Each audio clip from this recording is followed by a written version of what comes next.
presidency keeps mum about the sacked pension boss of Rashid Maina's case, especially as one of those in the president's cabinet said she knows about his reinstatement.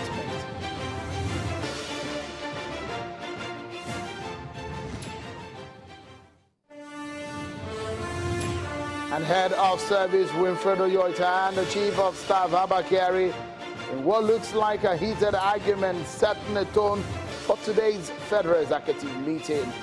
What is the fuss about?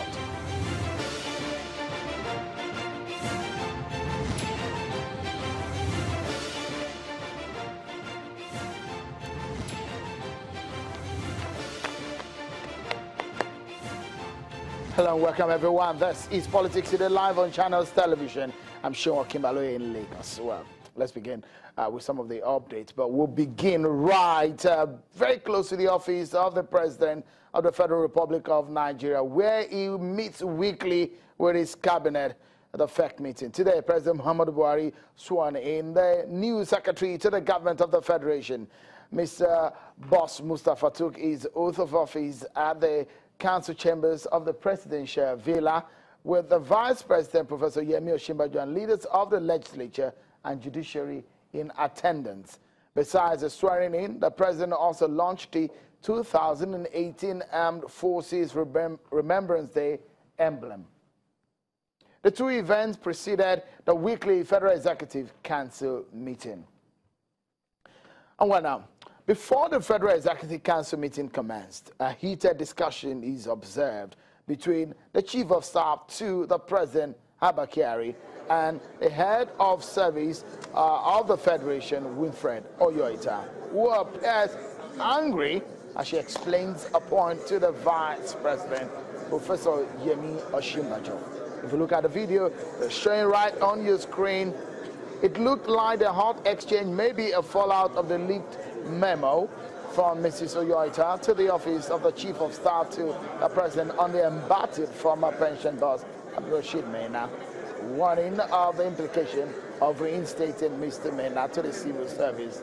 The mild drama played out on the presence of the National Security Advisor and the new Secretary to the Government of the Federation, Boss Mustafa, who was waiting to be sworn in by the President. If you take a look at that video in a short while, you will see the Head of Service goes swiftly to her seat. Okay, there you go. And that's it. She takes her seat angrily, obviously. That's what we can interpret from this video. Wow. Now, the presidency has kept mum about Abdurrashid Maina's case, although the president in his address to members of his party said he's not relenting on his fight against corruption. But one case is already proven to be a bad PR for this administration: the reinstatement of Abdurrashid Maina, who was declared wanted by the EFCC, but miraculously in court now found his way back to service and was even promoted. This is bad PR for this government, isn't it? Whose one major selling point is anti-corruption. The Head of Service, Mrs. Oyoita, said in a memo to Mr. Buhari's Chief of Staff, Abakari, and I quote, she said, "I sought an audience with His Excellency, Mr. President, on Wednesday, October the 11th, 2017, after the FEC meeting, where I briefed His Excellency verbally on the wide-ranging implications of the reinstatement of Mr. A.A. Maina, especially the damaging impact on the anti-corruption stance of this administration," end of quote. Now, let's get some clarifications, shall we, everyone? The Special Advisor to the President on Media and Publicity, to Mr. Femi Adesina, joins us on the telephone. Thank you so much, Mr. Adesina, for your time tonight. What can you tell us? It looks like there seems to be a lot of quiet on Mr. Maina's case. Has it been swept under the carpet? Well, except if it's you that have decided to sweep it under the carpet. But as far as the government is concerned, it's an unraveling matter. The last you heard officially from government was that he was ordered to be disengaged from service and a report was asked for. That report came in, and the president has it. So until the president gets back to Nigeria, you can't say the matter is closed or it's swept under the carpet. I mean, from what the statement that came from your office did say is that there's going to be a probe into the matter. Who is heading the probe panel? Who is doing the probe? How is the probe going to be like? What is the frame of the probe? When will the probe report be submitted? What exactly can you tell us about the details? This is a huge case that Nigerians are interested in, and they want to know what exactly the federal government is doing about it. I am sure the word probe is your own. The word probe is your word. It was not in the press statement. What the president asked for was a report on the circumstances that led to his surreptitious readmittance into the public service. Nigerians love probe. You can't call that probe in the real sense of probe, of setting up panel and having membership and all that. It's just asking for a report on the circumstances. It's not a probe.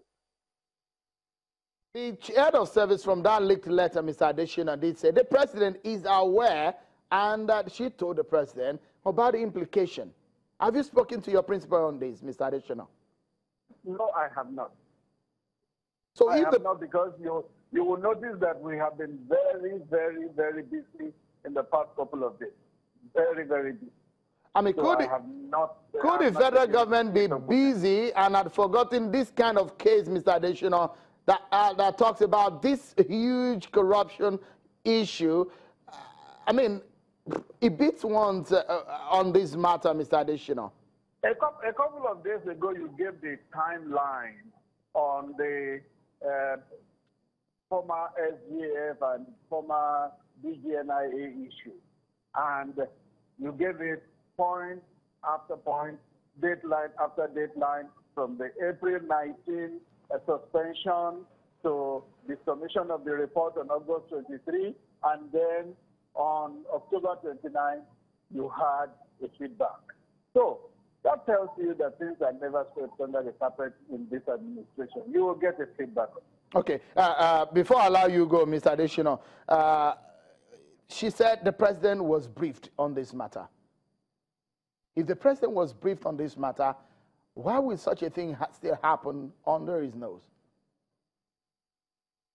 No, I didn't get that question. The question is that the head of service did say that she told the president about the matter before the man was reinstated, and she told the president about the implication of such a decision. As a good journalist, which I believe you are, which I certify that you are, which I testify to, your first point of call should be the head of service. Let her authenticate what is in the public domain that it really came from her. When she owns that memo supposedly written by her, then we'll take it from there. Okay. She's the first point of call for you. Okay. Just you see that video on your television, Mr. Adesina. It looks like there was a heated argument between both men, that this issue of leaked letter, what exactly happened there, if you can tell us, because... It's a video without actuality. Actuality is if you had voices and you heard what they were discussing. They could be discussing 1,001 things. You can't just take footage of two people talking and then you begin to interpret and begin to suppose and conjecture what they were discussing. So that video is a video without actuality. Unless you had audio going with it, that's when you have actuality. Mr. Adesina, many thanks. We hope that you will put Nigerians in the light of some of those things so that conjectures will not be put there.